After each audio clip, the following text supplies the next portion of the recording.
Donc, Kenzo Nera est doctorant à l'Université libre de Bruxelles en psychologie sociale sous la direction d'Olivier Klein. Et il est spécialiste du lien entre identité sociale et croyances complotistes et théories du complot. D'ailleurs, il a mis dans le chat, j'y avais pensé aussi quand c'est apparu dans la discussion, un article où il a étudié la perception qu'ont les gens du label théorie du complot euh, parmi différents groupes, donc y compris ceux qui croient aux théories du complot. Donc, ça peut être aussi intéressant. Donc, le lien est dans le chat. Et donc, je l'ai invité à parler parce qu'il a un article assez récent qui a été accepté sur les différents types de structures sous-jacentes aux théories du complot, mais je pense qu'il va en parler un peu mieux que moi. Donc, est-ce que ça va? Il reste 20 minutes à peu près. Est-ce que c'est bon? Bon, on va faire avec, ça devrait aller. Mon test, j'ai mis 25 minutes et c'est bien connu qu'avec le Bon, stress, on après, va ils ont faire au l'habitude plus qu'on vite. dépasse un peu. Ok, moi aussi j'avais prévu quelques minutes supplémentaires, donc j'ai décalé ce que j'avais à faire. Ok, par contre, je ne peux apparemment pas partager mon écran, donc est-ce qu'il y aurait moyen de me donner accès au partage d'écran? Normalement, c'est bon, tu peux là. Yep. Voilà. Est-ce que c'est bon? Oui, c'est bon pour moi. Ok, et vous voyez, le problème c'est que mon slideshow, il est toujours défectueux et il scrolle à toute vitesse. Bon, ça a l'air de fonctionner. Ok. Bon, C'est bon, bah, ça tout marche. d'abord, pardon? C'est juste pour dire que ça a marché, c'est bon. Ok, super. En premier lieu, merci beaucoup à Florian Kova pour l'invitation. Comme tu dis, c'est un article récemment accepté. S'il a été accepté il y a 2 jours. Et l'invitation à présenter la recherche date d'hier. Donc, c'était très improvisé, mais aussi une super surprise. Donc, c'est vraiment chouette. Et donc voilà, oui, on a réalisé avec Pascal Wagner Egger, qui est donc un compatriote à vous, à l'université de Fribourg, Paul Bertin, qui est doctorant à Nice, Karen Douglas de Kent, donc à Canterbury, et donc oui, effectivement, mon directeur de thèse Olivier Klein.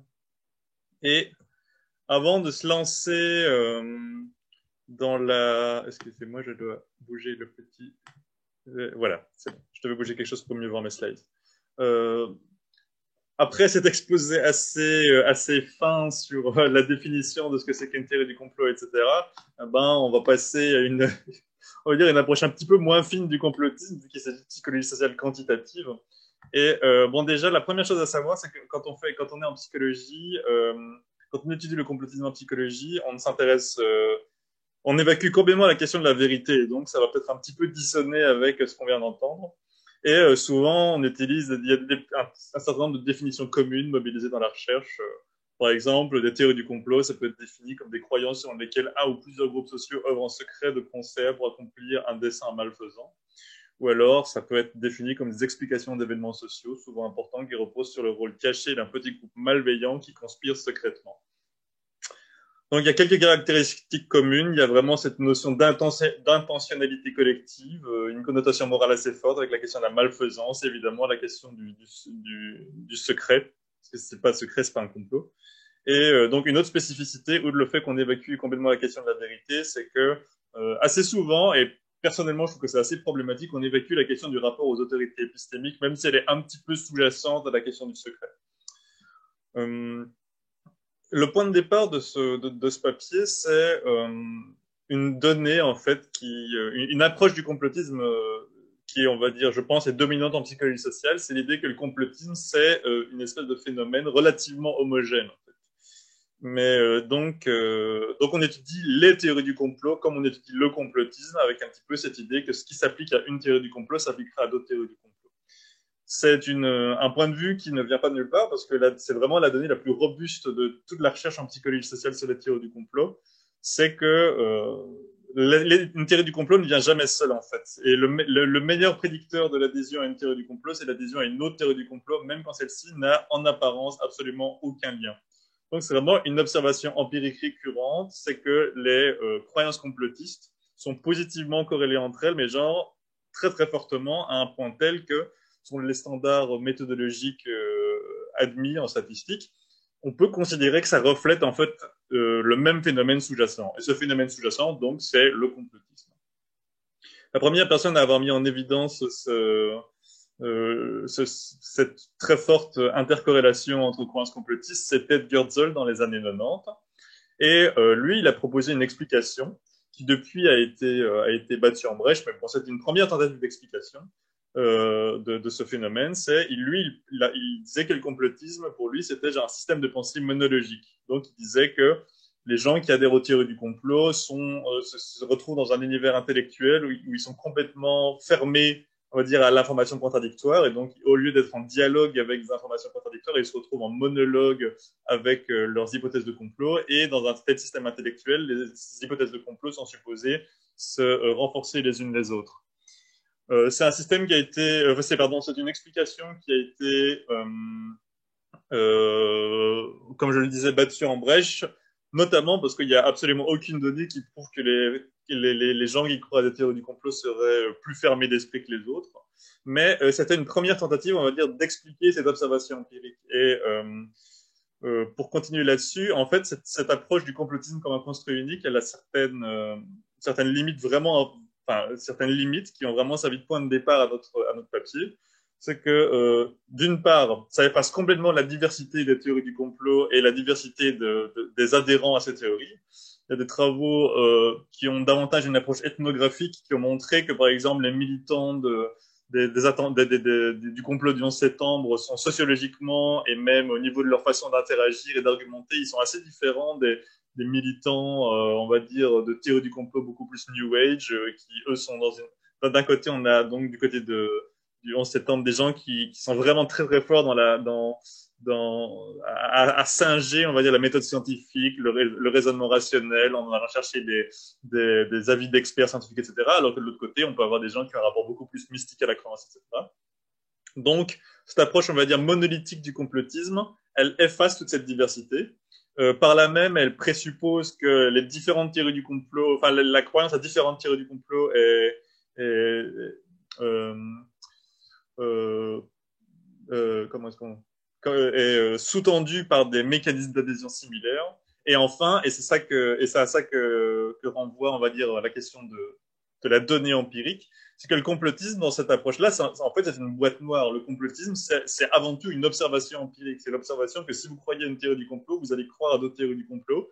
Et donc, sur base de cette observation, on infère, justement, on fait une inférence à la meilleure explication. Comme quoi il existerait une prédisposition complotiste, genre une espèce de syndrome d'idéologie complotiste. Le problème, c'est que si on ne va pas plus loin dans la définition de ce qu'est le complotisme, eh ben, le pouvoir explicatif de cette explication, il est très faible, en fait. C'est-à-dire que vous dites, les gens croient, vous observez des gens qui croient à toutes sortes de théories du complot, vous observez que les théories du complot sont corrélées positivement, vous inférez l'existence d'une prédisposition sous-jacente. Si pour ensuite expliquer le fait que les gens croient à toutes sortes de théories du complot, vous contentez d'invoquer cette prédisposition sous-jacente, en réalité, vous n'avez rien expliqué du tout. Enfin, rien de plus, en tout cas, que le constat initial.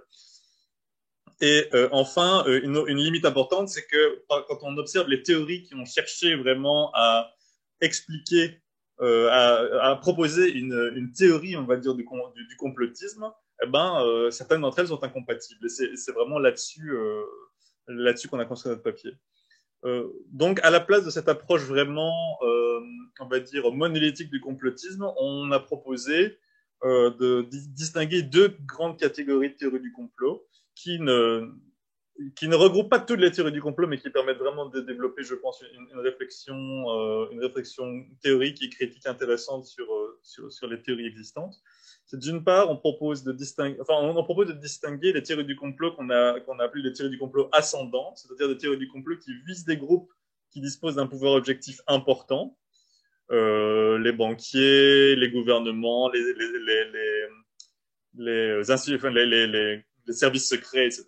Donc, c'est vraiment des gens qui ont un accès privilégié aux ressources dans la société, qui ont une capacité à imposer leur volonté aux la société.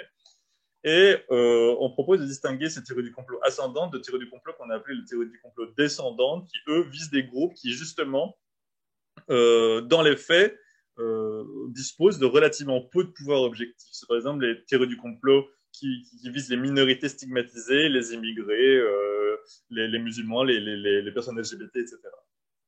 En fait, il s'agit, c'est pas du tout quelque chose qu'on a sorti de notre chapeau. C'est, on va dire, un raffinement d'une distinction de distinction qui avait déjà été proposée avant ça. Par exemple, Pascal Wagner-Egger et Adrian Bangerter, il y a 14 ans, ils ont aussi observé cette opposition. Eux, ils opposaient les théories du complot système aux théories du complot impliquant des minorités, mais conceptuellement, c'était pas super propre, donc on a poussé ça un petit peu plus loin.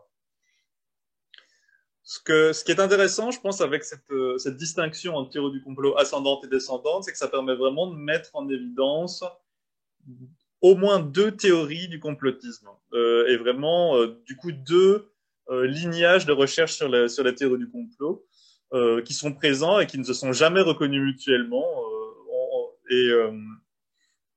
On a d'une part la théorie de la société complotiste. Donc ça, c'est la Conspiracy Theory of Society qu'a décrite Karl Popper. Et d'autre part, la mentalité complotiste. Et ça, c'est Serge Moscovici qui en a parlé en 1987. Et au passage, vous remarquerez qu'étudier les théories du complot vous fait vivre très vieux. Donc je vous encourage à faire de même. Et donc, ces théories du complotisme, elles ont des points communs, mais aussi des divergences majeures. Les points communs, c'est que le complotisme, selon ces deux auteurs, repose sur une lecture excessivement intentionnelle des phénomènes sociaux. On va toujours se dire que si quelque chose arrive, ce n'est pas par accident, c'est parce qu'il y a une intention malveillante derrière. Un autre point commun, c'est que les conspirateurs sont toujours perçus comme non pas des individus qui ont chacun, on va dire, une certaine spécificité, une individualité, des objectifs différents, etc. C'est vraiment, les conspirateurs sont des espèces de grosses entités monolithiques qui œuvrent complètement de concert, comme un seul homme, à l'accomplissement de leur projet. Mais il y a aussi des différences vraiment importantes. Et pour Karl Popper, en fait, sa Conspiracy Theory of Society, au passage, c'est Karl Popper qui a popularisé, enfin, si j'en crois ce que j'ai lu, je n'ai pas fait de recherche systématique là-dessus, mais la notion de théorie du complot, de Conspiracy Theory, c'est Karl Popper qui est le premier à l'avoir proposé de façon aussi explicite. Même s'il y a quelques occurrences de théorie du complot avant, c'est vraiment à partir de Popper que la réflexion sur les théories du complot entre dans le champ intellectuel. Et Karl Popper, à la base, sa Conspiracy Theory of Society, c'est une critique de ce qu'il appelait les marxistes vulgaires, des gens qui, selon lui, ne comprenaient pas Marx correctement et donc avaient une théorie de la société fondée sur la conspiration, une Conspiracy Theory of Society. Donc. Et que raconte, on va dire, quel est le présupposé de cette théorie de la société? C'est que derrière les problèmes que rencontre la société, il y a des groupes puissants qui en tirent profit. C'est la fameuse question de tous les complotistes, c'est à qui profite le crime, cui bono, avec cette idée que si on veut régler les problèmes que rencontre la société, il faut neutraliser les personnes qui intentionnellement maintiennent ces problèmes. Il dresse un parallèle avec les anciennes visions religieuses qui expliquait tous les phénomènes sociaux par l'intervention d'intentionnalité divine, sauf qu'ici, à la place de divinité, on a affaire à des groupes puissants, des industriels, des juifs, des financiers, etc. Pour Karl Popper, c'est une théorie qui pêche parce que elle ignore complètement le caractère imprédictible des phénomènes sociaux et aussi la nature émergente de ce phénomène. Karl Popper, c'était un grand libéral. Et lui, il a vraiment une vision de la société comme, j'espère ne pas dire de bêtises, d'ailleurs les philosophes pourront me corriger là-dessus, mais il a vraiment une vision de la société comme avant tout le fait d'interactions individuelles qui potentiellement, et de ces interactions individuelles vont émerger, on va dire, des phénomènes collectifs qui seront souvent largement imprédictibles et qui parfois seront complètement contraires aux intentions initiales. Et donc, cette lecture intentionnelle des théories du complotisme, pour Karl Popper, c'est une négation totale de cette nature émergente et imprédictible des phénomènes sociaux. Et pour Karl Popper, encore une fois, la Conspiracy Theory of Society, c'est vraiment quelque chose qu'on trouve au fondement de la rhétorique des régimes totalitaires, qui se construisent entièrement dont la communication est largement construite sur l'idée qu'il y a des ennemis cachés qui veulent nous détruire de l'intérieur, etc. Que ce soit d'ailleurs le totalitarisme d'extrême gauche ou d'extrême droite. Encore une fois, sa critique était dirigée vers des intellectuels marxistes de son époque. À l'inverse, pour Serge Moscovici, on a affaire à un processus beaucoup plus psychologique. Il a vraiment une approche intergroupe et psychologique de la question du complotisme. Et pour Moscovici, lorsqu'un exogroupe, donc un groupe, un groupe extérieur à notre propre groupe, menace les normes, les valeurs, les traditions, etc., tout ce qui compte en fait dans notre identité, lorsqu'un exogroupe menace tout ça, les individus, les membres de l'endogroupe, donc, auront tendance à projeter des intentions malveillantes sur ces exogroupes menaçants. Et donc, pour lui, Moscovici, oui, c'est quelque chose d'important à préciser, c'est un juif immigré en France, et donc il est particulièrement attentif aux accusations de complot qui visent les minorités ethniques, en fait, que ce soit les juifs, mais aussi les gitans, les immigrés, etc. Et pour lui, la conspiracy mentality, c'est vraiment quelque chose qui, on va dire, va projeter des intentions de conspirer sur tous les exogroupes menaçants, y compris, voire surtout, sur des groupes qui, en réalité, disposent de relativement peu de pouvoir, notamment les immigrés. Et donc, en résumé, d'un côté, on a Popper, pour qui le complotisme vise des groupes puissants qui contrôleraient en secret la société. Et pour Popper également, le complotisme est porté par des intellectuels de gauche très anti-système, et le complotisme serait une idéologie qui remet en cause le fonctionnement de la société qu'elle se trouve. En revanche, pour Moscovici, le complotisme, ça vise les groupes menaçants et notamment les minorités culturelles qui disposent de relativement peu de pouvoir objectif. Pour Moscovici, le complotisme, c'est finalement c'est quelque chose de fondamentalement conservateur. En fait, il s'agit de préserver les normes, les valeurs de l'endogroupe contre les menaces extérieures. Parce qu'il explique, par exemple, soit dit au passage, c'est extrêmement spéculatif. C'est assez bizarre de voir quelqu'un comme ça complètement entre une approche, on va dire, scientifique, empirique classique et philosophique. Mais il explique que, par exemple, par leur seule existence, une minorité culturelle, étant donné que c'est des gens qui ont d'autres traditions, d'autres normes, d'autres coutumes, c'est une façon, quelque part, de remettre en question le bien fondé de notre propre identité. Et c'est cette remise en question qui génère une menace, et c'est cette menace qui va amener les gens à projeter donc, des intentions de complot sur ces groupes menaçants. Donc, pour venir vraiment au sujet, à l'aspect empirique du papier, on avait en gros deux hypothèses générales. C'est que, d'une part, l'endossement des théories du complot ascendantes, donc des théories du complot visant les groupes puissants, banquiers, etc., que ces théories du complot ascendantes seront prédites par des attitudes qui remettent en cause le pouvoir en place plutôt que par des attitudes conservatrices. On avait la prédiction opposée pour les théories du complot descendantes. Donc, on avait vraiment cette idée de renvoyer chaque type de théorie du complot soit à des attitudes anti-système, soit à des attitudes justement beaucoup plus conservatrices. Donc on a réalisé 3 études par questionnaire en ligne sur des échantillons belges. On a eu quand même de beaux échantillons avec 2363 participants au final, donc questionnaire diffusé sur les réseaux sociaux. Pardon. Pour rendre tout ça un petit peu plus concret, je vais quand même rapidement passer sur les questions qu'on a posées aux participants. Pardon. Donc, on s'est basé uniquement sur, comme c'est le plus souvent le cas dans la psychologie politique, dans la psychologie sociale quantitative, sur des échelles de croyances auto-rapportées.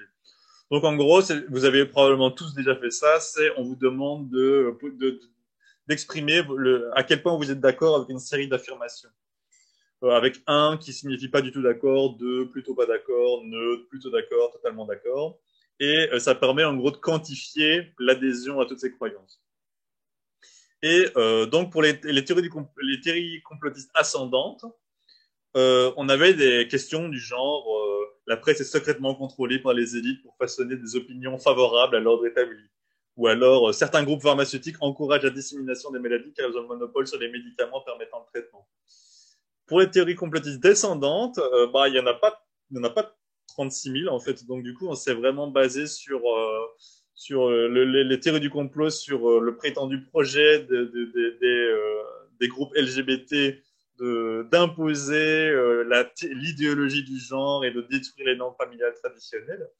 Et par ailleurs, on s'est intéressé à la question à la théorie du complot relative au projet secret des associations musulmanes d'islamiser l'Europe. On a aussi inclus dans le questionnaire une mesure générique des croyances complotistes, qui est genre une échelle conçue par Anthony Lantian, un collègue dont j'aime beaucoup le travail. Et ça, c'est vraiment, genre, comme je le disais, ça, c'est une échelle vraiment de complotisme général. Et étant donné que justement le complotisme est souvent appréhendé comme quelque chose de très monolithique, on s'est demandé dans quelle mesure est-ce que cette mesure générale de complotisme serait différentiellement liée soit aux théories du complot ascendantes visant les élites donc et les groupes puissants versus descendantes. Enfin, donc on a mesuré le conservatisme tout simplement avec une bête question d'orientation gauche-droite d'une part, donc allant d'extrême gauche à extrême droite.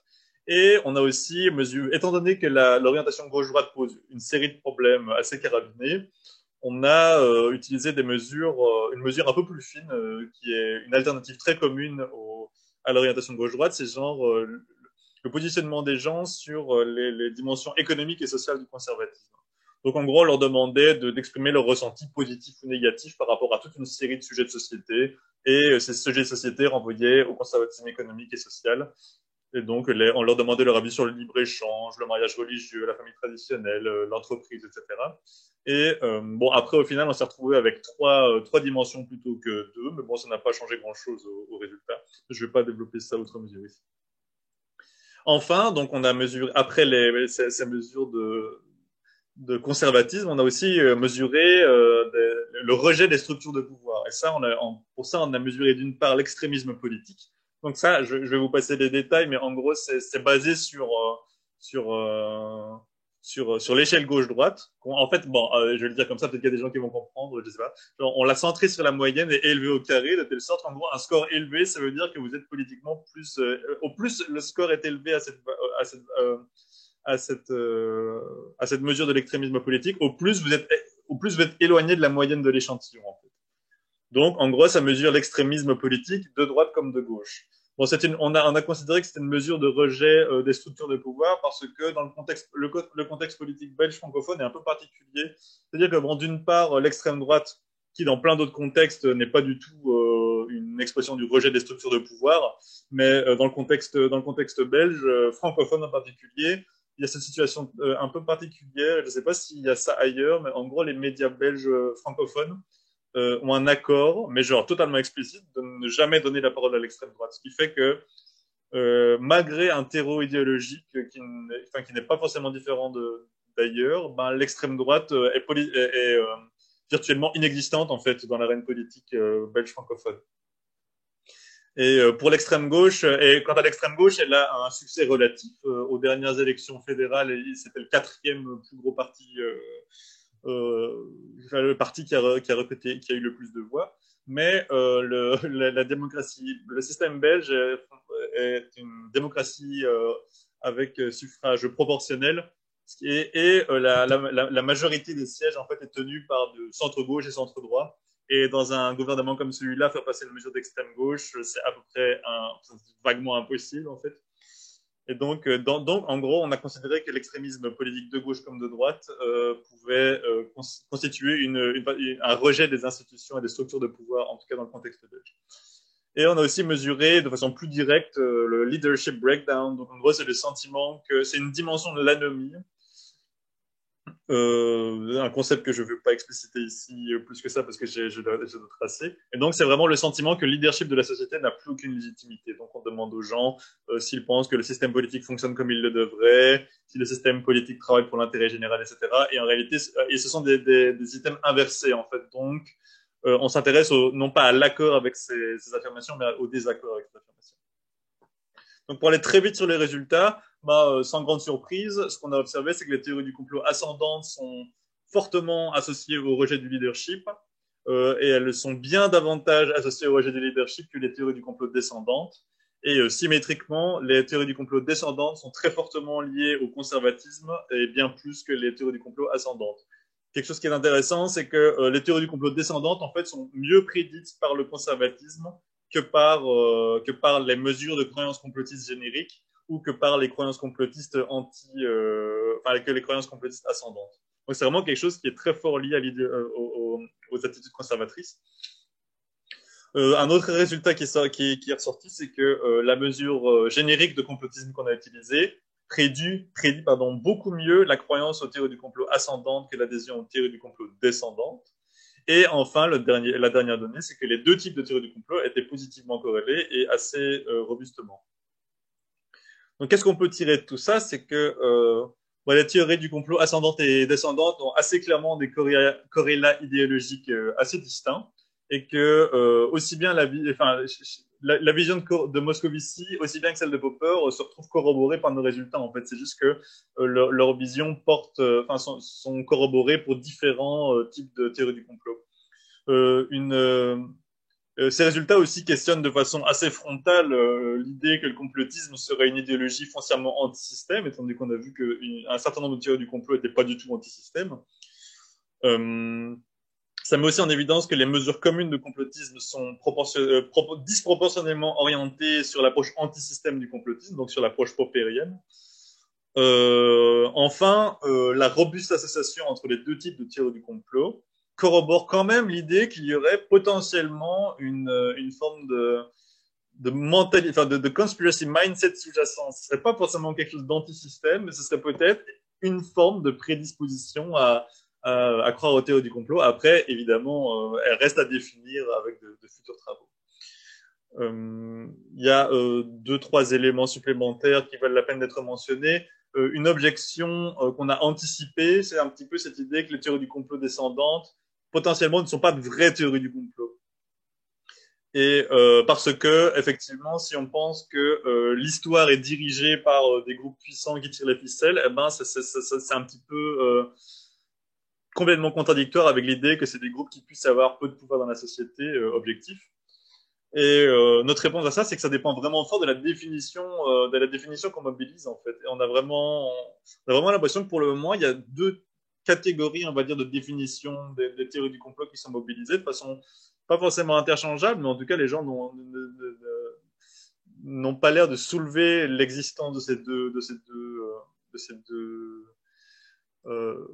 formes de définition. C'est que, d'une part, donc, la théorie du complot, ça peut être défini en référence au groupe comploteur, genre vraiment, donc c'est exactement les définitions que je vous ai données au début, en fait. Donc, on y revient, genre une théorie du complot, si c'est défini comme la croyance qu'un ex-groupe conspire secrètement contre le reste de la société avec des intentions malveillantes, eh ben, dans une situation comme celle-là, avec une définition comme celle-là, n'importe quel ex-groupe potentiellement menaçant peut être visé par une théorie du complot. Pas besoin d'être un groupe particulièrement puissant pour ça. Par contre, et donc ça c'est plutôt je pense, des définitions qui sont héritières de l'approche de Moscovici, décrite plus tôt.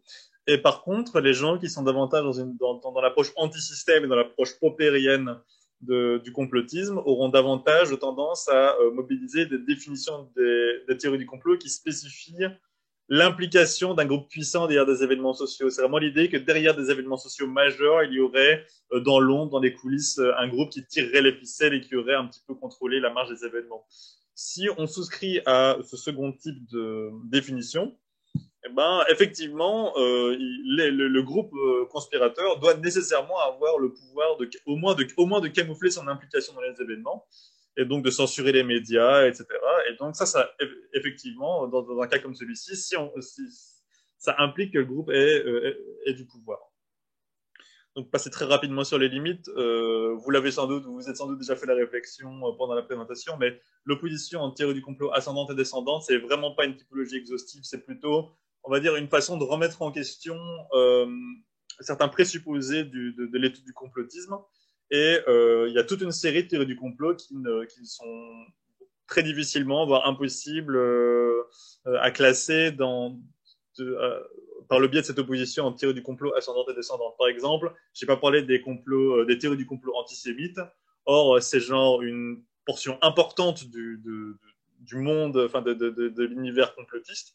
Néanmoins, les théories du complot qui visent les juifs ont cette particularité qu'elles visent un groupe qui à la fois est discriminé dans de nombreux contextes et historiquement a été victime de discrimination, d'exaction, mais en même temps, c'est des groupes qui statistiquement sont, on va dire, connus et reconnus. C'est-à-dire, c'est pas juste des ragots, il y a de la littérature scientifique sur ça, comme un peuple qui s'insère économiquement et socialement exceptionnellement bien dans les sociétés où elle s'installe.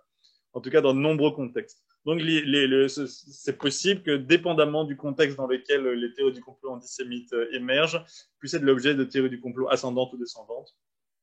Par ailleurs, il y a certaines théories du complot qui visent des groupes puissants et qui sont clairement motivés par des motifs conservateurs, par exemple le climato-scepticisme. C'est difficile. Je pense que c'est difficile de défendre l'idée que justement que les scientifiques et que la communauté scientifique ne soient pas un groupe qui a du pouvoir dans notre société. Et pourtant, ce sont des théories du complot qui sont largement endossées par les gens extrêmement conservateurs.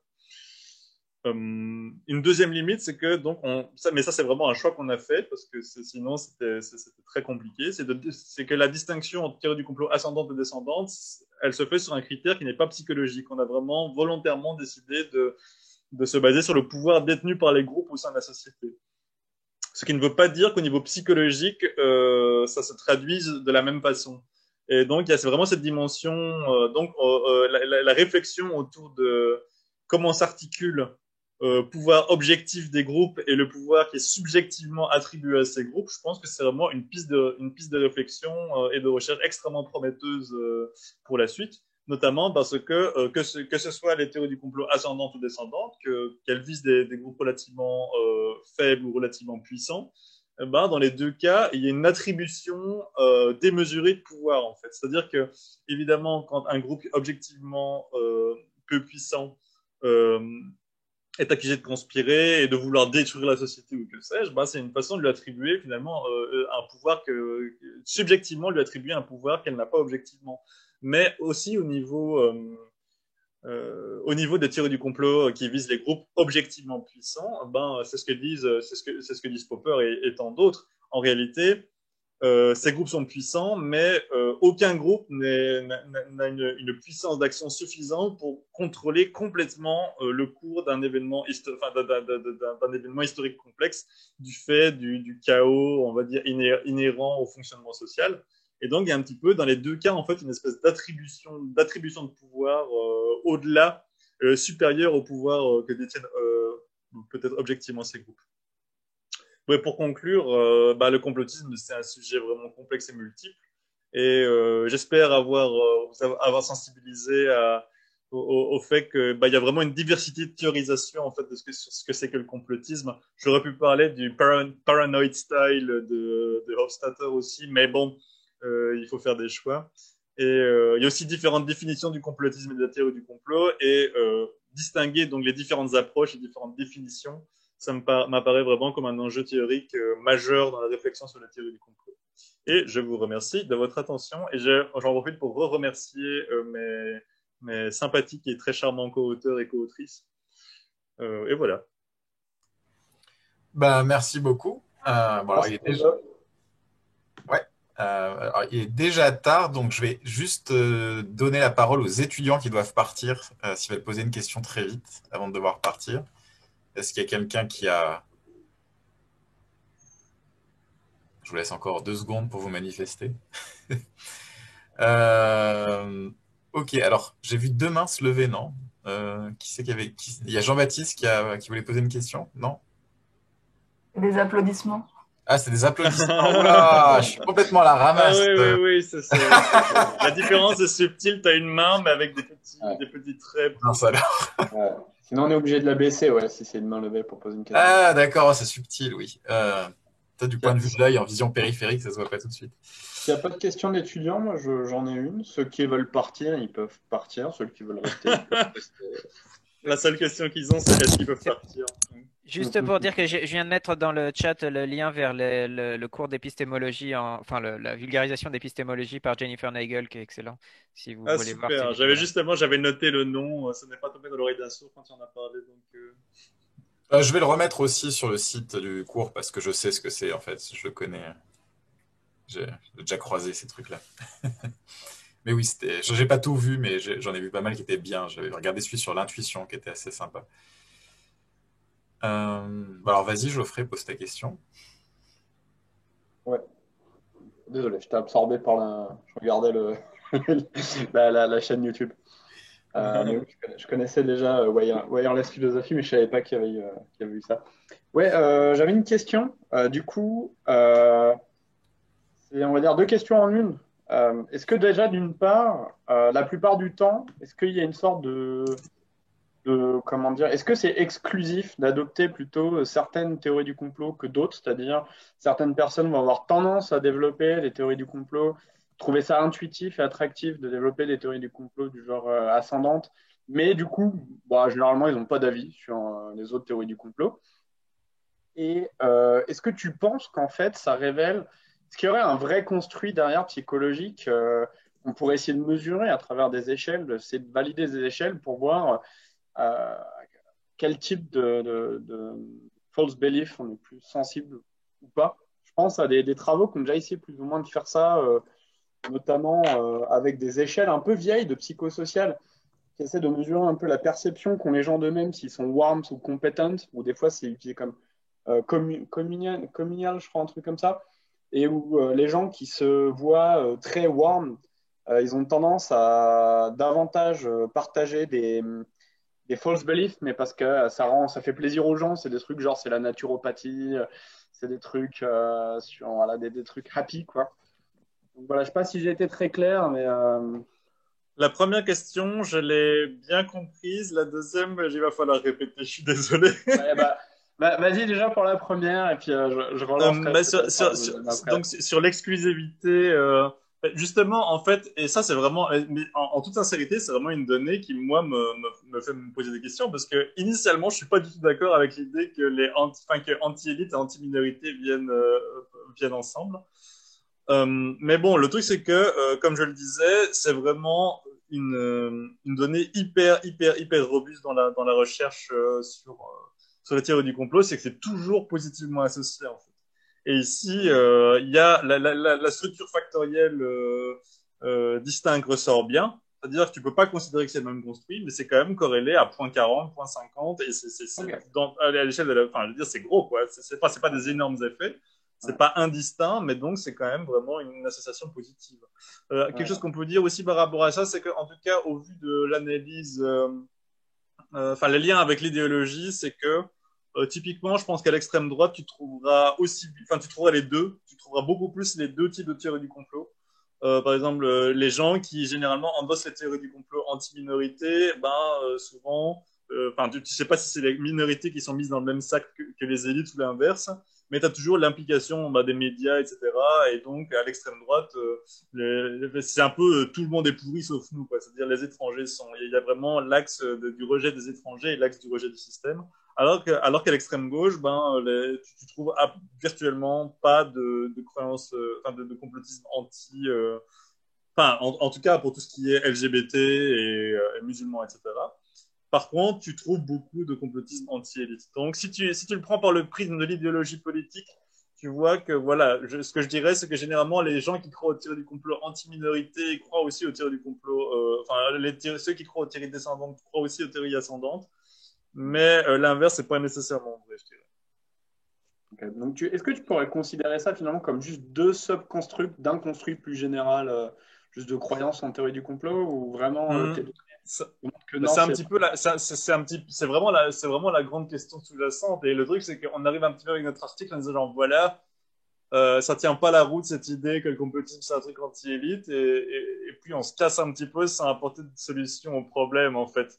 Donc et le truc c'est que moi je crois que ces résultats justement le fait que les deux soient assez robustement corrélés, je pense que ça encourage un petit peu, je pense que ça corrobore vraiment cette idée qu'il puisse y avoir un construit sous-jacent qui éventuellement, moi ce que j'aurais tendance à dire, c'est la vision de Joseph Uscinski, qui est genre un politologue américain, une espèce de gros bourrin super marrant, mais bon bref. Et lui, en gros, pour lui, le complotisme, c'est d'une part une prédisposition mais bon, après, il y a le travers que je disais. Ils ont une prédisposition générale à croire aux théories du complot, avec laquelle vont interagir des préjugés, des appartenances groupales. C'est-à-dire, on est plus ou moins susceptible de croire aux théories du complot de façon générale. Par contre, après, il y a les groupes que tu aimes bien, les groupes que tu n'aimes pas, il y a des opposants politiques, etc. Et ça va, on va dire, faire que ta prédisposition complotiste va s'exprimer davantage par rapport à vis-à-vis de tel groupe et vis-à-vis de tel groupe. Donc j'aime assez bien cette approche où tu as la prédisposition très très générale au complotisme qui interagit avec les préjugés, etc. Mais bon, c'est vraiment tout un chantier. Alors, à moins qu'il y ait un étudiant qui ait une question, moi j'en ai une. C'était la question de savoir si ça existait vraiment des théories du complot où il y avait que des minorités. Parce que moi j'avais l'impression, par exemple, tu prends les théories de le complot sur l'islam, tu sais, sur l'islamisation de l'Europe, etc. Enfin, je suis beaucoup moins spécialiste que toi, mais j'ai toujours l'impression qu'il y a l'idée que les minorités sont soutenues par des majorités puissantes. Par exemple, tu vois, dans le complot islamiste, souvent tu vas voir, je sais pas, les gauchistes qui vont pousser par derrière. Non, mais c'est même pas une blague. Enfin, tu Ouais, viens tout à de fait. partie de la Non, mais théorie. tout à fait, oui, je suis entièrement. Je suis pas très spécialiste sur la question LGBT le complot LGBT mais je pense qu'on pourrait retrouver un peu la même chose. Tu vois, par exemple, que les gouvernements de Oui, oui, gauche tout à vont fait. changer les programmes d'éducation sexuelle pour favoriser le lobby LGBT ou je sais pas quoi. Donc, Oui. voilà, c'est juste une question comme ça. Est-ce qu'il y a vraiment des cas de théorie du complot avec purement des minorités qui agissent dans l'ombre, ou est-ce qu'à chaque fois il n'y a pas une supposition il y a quand même quelques instances puissantes qui sont là en backup, tu vois, pour les. Ouais, c'est une grande, mais ça rejoint un petit peu ce que je disais avant sur le fait que généralement, quand on adhère à des théories du complot anti-minorité, les élites se retrouvent aussi embarquées dans l'histoire. Hmm. C'est une question. En fait, j'aurais tendance à dire qu'effectivement, quand on regarde, on va dire vraiment, on va dire quand on fait de l'observation, enfin vraiment au-delà du questionnaire, quand on fait de l'observation qualitative des exemples, dans une large majorité du temps. C'est-à-dire, même quand les gens s'attaquent juste aux musulmans qui veulent islamiser l'Europe, il y a toujours enfin, l'idée que les politiques, soit par électoralisme, soit par lâcheté, soit par aveuglement idéologique, ça c'est plutôt pour les journalistes et les universitaires, mais et que donc nous on serait un petit peu les idiots utiles de l'islamisme, etc.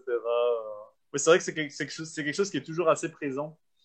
Et ce serait vraiment aussi une réflexion supplémentaire à avoir. Ça renvoie un petit peu à la question de. En fait, comme je le disais avant, ce papier a eu une longue histoire. Et au début, j'avais vraiment cette idée que. Enfin, je parlais du fait que dans les théories du complot on va dire, groupes peu puissants, il y avait toujours la collusion avec des intérêts politiques, économiques, etc. Mais les reviewers disaient genre ouais mais votre bazar c'est pas clair, on devrait clarifier ça. Et donc j'ai un petit peu nettoyé de ça, mais je suis d'accord avec ce que tu dis sur le fait que t'as toujours quelque part derrière d'autres gens qui, enfin potentiellement des alliés en fait. Euh, Ouais, Jean-Baptiste? Ouais, c'est une sorte de follow-up à la question de Florian. En fait, la question que je construisais tout au long de ton exposé, en fait, tu as en un sens répondu avec les dernières remarques que tu as faites sur le,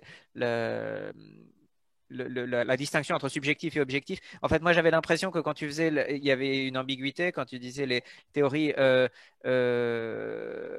Comme c'est descendante, enfin les complots des élites, c'était les complots des élites de ceux qui sont réels, enfin ceux qu'on conçoit comme ayant du pouvoir, et que quand tu parlais des complots des minorités, c'est des complots de minorités ou de personnes qui effectivement en réalité n'ont pas de pouvoir. En fait, ta définition, elle est dans les deux cas objective. C'est oui, oui, tout à le fait, tout complot à de fait. ceux qui en fait ont du Oui. pouvoir, de ceux qui en fait n'ont pas de pouvoir. Mais il se pourrait que du point de vue psychologique, en fait, il n'y a qu'un seul type de théorie. Pour tout le monde, une théorie complotiste, c'est une théorie de ceux qu'on pense avoir du pouvoir. Et ensuite, Ouais, exactement. la distinction serait purement accidentelle. Il y a ceux qui se plantent dans l'identification de ceux qui ont du pouvoir et ceux qui effectivement identifient bien ceux qui réellement ont du pouvoir. Et donc, si on a bien identifié le pouvoir réel, eh ben, on aura une théorie descendante. Si on a mal identifié les véritables sources de pouvoir, on aura une théorie ascendante. Mais en fait, du point de vue du conspirationnisme lui-même, ce serait qu'un seul type de théorie. Et ouais, donc c'est un peu ça ma question. Est-ce qu'il y aurait pas en fait un seul type de théorie et une différence simplement entre est-ce que les gens se plantent ou se plantent pas dans l'identification de ceux qui ont le pouvoir? Parce que les juifs, une théorie qui pense au complot juif, le pense pas comme minorité, elle les pense comme ceux qui ont du pouvoir parce qu'ils sont banquiers, parce qu'ils sont dans toutes les instances politiques, etc. Ceux qui pensent au conflit musulman, c'est pas parce que c'est une minorité, c'est parce qu'ils pensent que les musulmans sont alliés aux gauchistes.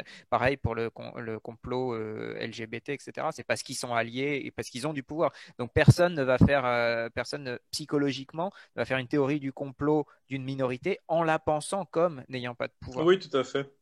Mais figurez-vous que justement, oui, mais la remarque sur le fait qu'il n'existerait en réalité qu'un seul type de théorie du complot au niveau psychologique, je suis assez d'accord avec, dans le sens où, en fait, tu viens pas de résumer tout un paragraphe de la discussion qu'on a écrit là-dessus. Vraiment par rapport à ça, effectivement, genre que le groupe ait objectivement beaucoup de pouvoir ou peu de pouvoir, si tu penses qu'elle conspire et qu'elle est susceptible de nuire à la majorité, c'est que au niveau psychologique, tu lui attribues du pouvoir. Cela dit, par rapport à ceux qui se plantent et ceux qui ne se plantent pas, justement, c'est beaucoup plus flagrant, on va dire, pour les théories du complot qui s'attaquent à des groupes